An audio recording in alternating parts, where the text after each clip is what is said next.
Alright, it's recording. I'll edit what I don't need out. Alright, let me put it on. You gotta show me. Can you see me clear? Alright, let me put my hearing plugs in here. Alright, what's up, bitches? I'm talking about what's up, my bitches. Alright, so today I got a video for y'all. Basically what it is this problematic Glock that I got, okay, the Gen4. This Gen4 here has been having lots of issues, okay, and what it has to do is this guide rod is a double spring guide rod from the manufacturer. It's a 40 caliber guide rod. Okay, Glock doesn't want to admit it. So if you look down here, you load it up. Look down here, we have the Glockmeister. This is a 13-pound spring right here. It's the Glock Generation 4 stainless steel 19, and it's a 13-pounder. It's pretty light.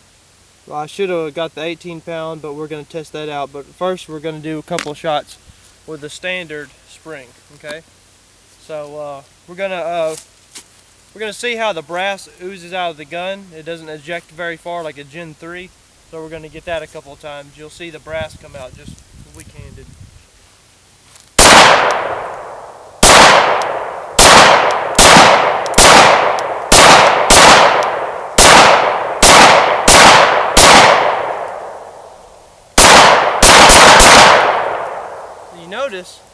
You noticed some brass hit me on the head.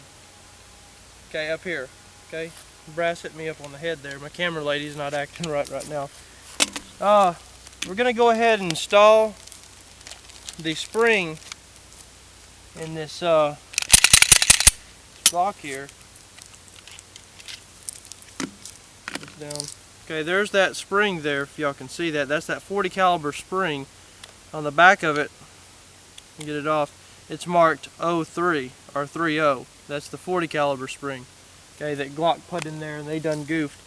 This is the Glockmeister 13-pound single piece spring there. We're going to run that. One thing about these springs though, if you notice, got recoil spring dirt, you'll notice that with it being real light like this, what you'll notice is you'll get this. I don't know if you can see that, but it wiggles around. You see that? That's because it's too light. So if I got the 18-pound one, it would work fine. But regardless of that, we're going to see how far the brass ejects on this. You'll see how far the brass shoots out. It doesn't just ooze out of the gun. Okay? Here, get me in frame too. You are. Alright.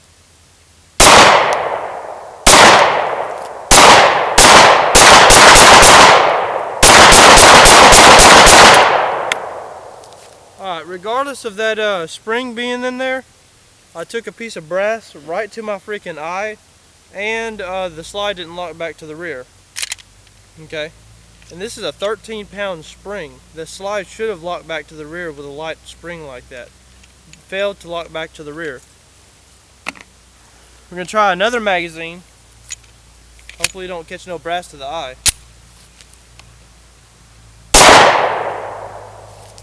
What do we have? We have a stovepipe.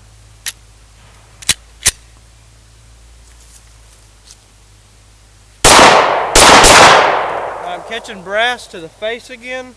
Not cool, not cool.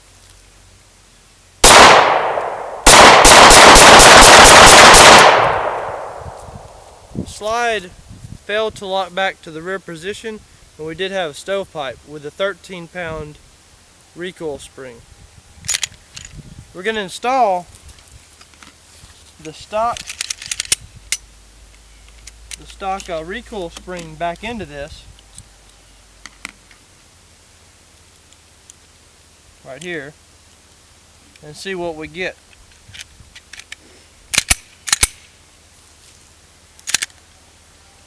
We get my big 33 rounder out. Okay, now we're going to see our ejection pattern difference.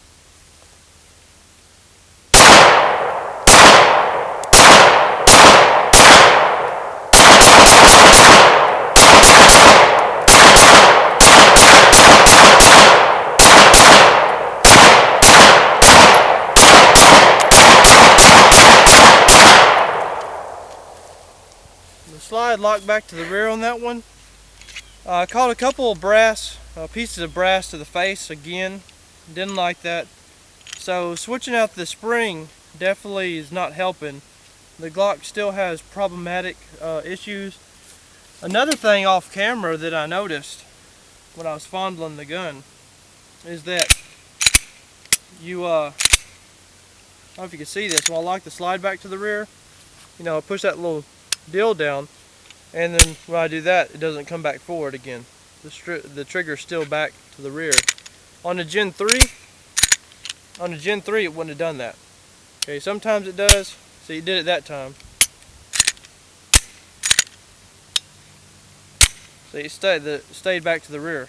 So it's another issue Glock's having. So if you're thinking about getting a Gen 3, I would consider getting a Gen 4. If you're considering getting a Gen 4, go with the Gen 3. These Gen 4s have all kinds of issues wrong with them.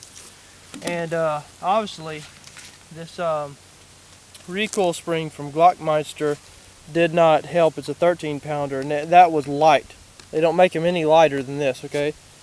And as you can see, it's a Glockmeister stainless steel recoil guide rod, 13-pounder, and even with the lightest one possible, it still ejected to my face, and I got a stovepipe and all that nonsense. So yeah. That's another thing. These Glocks, these Gen 4s are having problems. So I would suggest getting a Gen 3. Now, don't get a Gen 4. If you want a problematic gun, get a Gen 4. If you want a good gun, get a Gen 3. And that's it. And I'll see you bitches later.